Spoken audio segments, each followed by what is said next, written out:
Hai Dir, thank you udah klik video ini.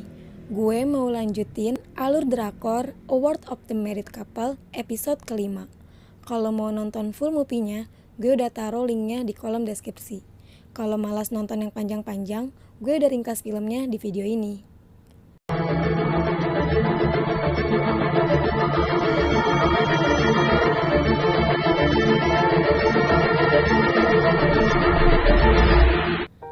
Hari pagi berjalan seperti biasanya, tanpa ada kecurigaan masing-masing, karena mereka berdua sama-sama pintar menutupi dan menahan situasi. Di rumah sakit, seluruh para medis menyambut psikiater baru yang bekerja di rumah sakit, bernama Kim Yoon-ki. Sul Myun-suk mengatakan kalau dia tertarik kepada Kim Yoon-ki. Kim Yoon-ki ini adalah seseorang yang sudah bercerai dan tidak memiliki anak. Tak lama kemudian, HP Myun-suk berdering. Tae-oh menanyakan keberadaan Dr. Ji dan mengatakan akhir-akhir ini Dr. Ji tampak berbeda. Sul Myun-suk heran karena pada saat itu ia melihat buket bunga dan mengira buket itu berasal dari Tae-oh. Sesuai perjanjian, Dr. Ji menemui Jae-hyuk untuk meminta data perusahaan dan rekening suaminya. Namun, Jae-hyuk hanya memberikan data rekening perusahaan Tae-oh. Dia tidak bisa memberikan data rekening Tae-oh karena itu terlalu bersifat pribadi. Tapi, jika mau mendapatkan rekening Tae-oh, Jae-hyuk memberikan syarat kepada Dr. Ji harus menemuinya di tempat yang sama seperti waktu itu. Tae-oh teringat pembicaraannya dengan Sul Myun-suk tentang buket bunga, sehingga Tae-oh sangat kepo dengan HP milik Dr. Ji yang tergeletak. Tapi HP itu terjatuh, membuat Tae-oh panik untuk meletakkannya lagi. Dr. Ji yang melihat kejadian itu membuat penasaran apa yang dilakukan suaminya. Tapi Tae-oh beralasan kalau ia hanya melihat HP Dr. Ji karena mau membeli HP baru.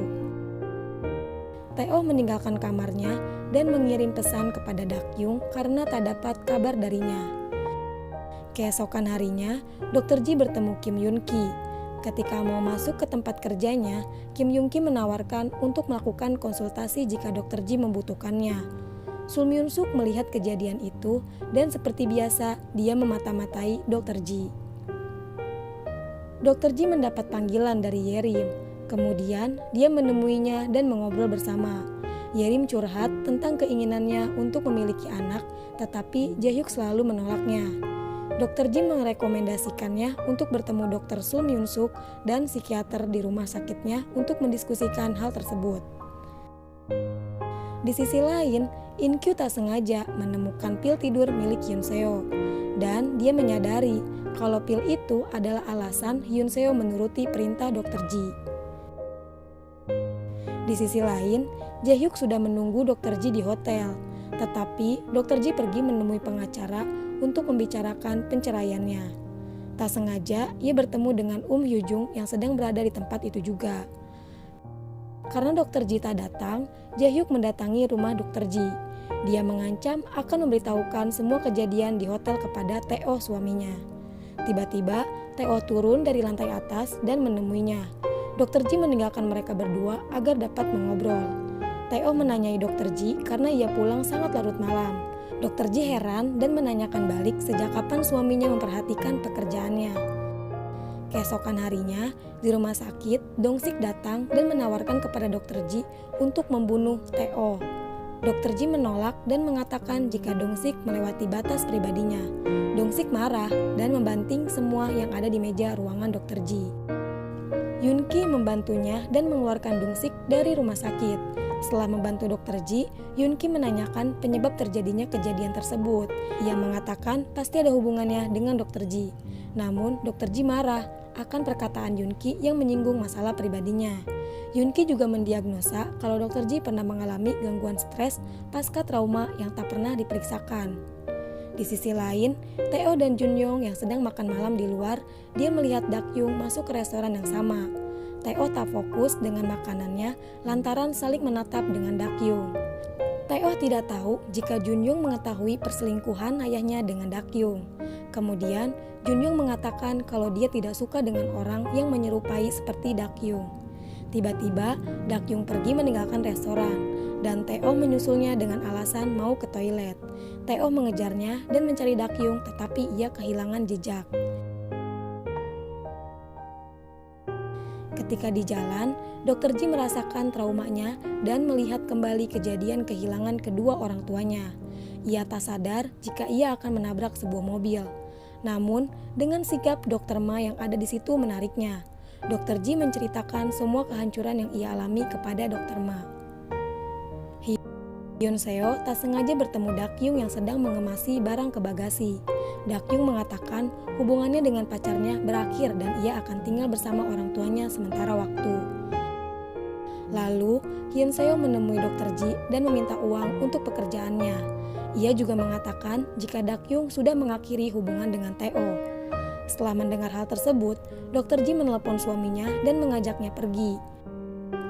Di dalam mobil, Teo menanyakan tentang buket bunga.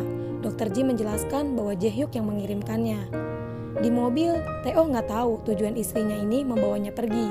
Tiba-tiba, Jae-hyuk mengirimkan pesan ke Dr. Ji karena ada hal yang harus dibicarakan. Dr. Ji menyuruhnya untuk menunggu di tempat yang sama seperti itu. Teo tersentak kaget, ternyata Dr. Ji membawa Teo ke rumah orang tua Dakyung. Hyun keluar bersama suaminya, dan dia lupa akan undangan untuk makan di rumahnya. Tetapi, suaminya tetap menyuruh mereka masuk dan makan siang bersama. Di dalam rumah, Direktur Yeo mempersilahkan Dr. Ji untuk keliling melihat isi rumah untuk menunggu persiapan makan siang. Dr. Ji naik ke lantai atas yang membuat Teo merasa khawatir. Ia menasehati istrinya yang tidak sopan saat bertamu. Tapi, Direktur Yeo tak keberatan, justru ia mempersilahkannya. Di lantai atas, Dr. Ji memegang hiasan keramik dan menunjukkannya ke Teo. Karena keributan mereka, Dakyung mendengar keributan itu. Ia keluar ingin tahu apa yang terjadi. Teo yang melihatnya terkejut dan membuat Dr. Ji melihat ke arah Dakyung. Lalu dengan sengaja Dr. Ji menjatuhkan guci tersebut. 그렇게 남의 물건은 함부로 손대는 게 아닌데. Hyun datang karena mendengar sesuatu yang pecah di lantai atas. Ia melihat dan menanyakan apa yang terjadi. Gak kerasa, makan siang pun sudah siap dan berjalan lancar. Tapi ketika mau bersulang bersama, Dr. Ji menyinggung tentang Direktur Yeo yang menjadi investor besar dari perusahaan suaminya. Teo yang tak pernah memberitahu kepada Dr. Ji terkejut mendengar hal itu. Hyun juga menanyakan keadaan Dr. Ji yang terlihat banyak pikiran. Dr. Ji menjawabnya dengan percaya diri kalau suaminya telah berselingkuh darinya. Lalu, dia menyinggung kehamilan Dakyung yang tidak diketahui oleh orang tuanya. Mendengar hal itu, membuat Teo mengajak Dr. Ji pulang. Tapi, Dr. Ji malah memperjelas dengan memberitahu mereka jika Dakyunglah yang berselingkuh dengan suaminya. Terjadilah percekcokan di situ. Dr. Ji dan Teo akhirnya diusir di rumah itu. Dr. Ji yang berjalan keluar meninggalkan kediaman Direktur Yeo dikejar oleh Teo. Bukannya minta maaf, justru Teo marah karena perbuatan Dr. Ji terlalu berlebihan. Dr. Ji mengatakan jika ia telah memberi waktu untuk Teo mengatakannya sendiri, tetapi ia justru terus membohonginya. Dr. Ji meminta untuk bercerai dan mengancam Teo untuk tidak menemui Junyong. Kemudian, Dr. Ji mengatakan kalau dia sudah tidur dengan Jae-hyuk, teman dari Teo. Teo semakin marah mendengar istrinya sudah berselingkuh dengan temannya sendiri. Tapi, Dr. Ji menjelaskan perasaan sakitnya yang dirasakan ketika tahu Teo memiliki hubungan dengan orang lain. Di sisi lain, ketika Jae-hyuk menuju hotel, dia kaget, tidak percaya kalau yang ada di kamar itu bukan Dr. Ji, melainkan istrinya sendiri, Yerim. Film pun bersambung. Nah loh, kenapa istri dari Jae-hyuk yang ada di hotel? Apa Dr. Ji yang ngasih tahu? Terus gimana nih nasib Dakyung? Apa dia akan diusir oleh orang tuanya? Kalau penasaran dengan cerita selanjutnya, langsung aja cek di playlist. Bye-bye!